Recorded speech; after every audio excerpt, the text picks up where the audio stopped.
Phone tapping కేసులో హరీష్ రావు విచారణ సందర్భంగా బీఆర్ఎస్ క్యాంప్ ప్రత్యేకించి హరీష్ రావు జనాల చెవుల్లో పూలు పెడుతూ అబద్ధాల్ని నిజాలని నమ్మించే ప్రయత్నం చేస్తున్నాడు. ఇది లొట్టపిసి కేసు, సహకరిస్తామంటూనే ప్రజాప్రభుత్వాన్ని బద్నాం చేయడానికి వందల మందిని సమీకరించారు.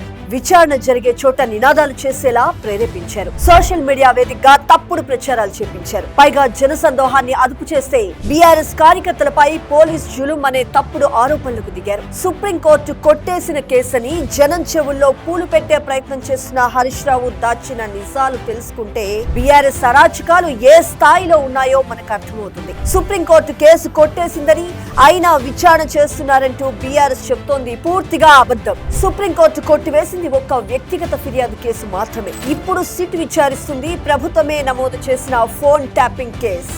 హరీష్ రావును నిందితుడిగా కాదు, ఇక్కడ సాక్షిగా పిలిచారు. మాజీ పోలీస్ అధికారులతో ఉన్న సంబంధాలపై స్పష్టత కోసమే దాదాపు అతన్ని 7 గంటల పాటు విచారించారు. మరొక వైపు బీఆర్ఎస్ పాలనలో జరిగిన ఫోన్ ట్యాపింగ్ కేసు సాధారణ వ్యవహారం కాదు. ఫోన్ ట్యాపింగ్లతో పాటు హార్డ్ డిస్కుల ధ్వంసం, ప్రత్యేక ఆఫీసులతో పాటు ఒక వ్యవస్థ ఏర్పాటు అంశాలున్నాయి. చివరకు ఉగ్రవాద, మావోయిస్టు సమాచారం కూడా నాశనం చేశారనే ఆరోపణలు ఎదుర్కొంటున్న అత్యంత సీరియస్ కేసు ఇది.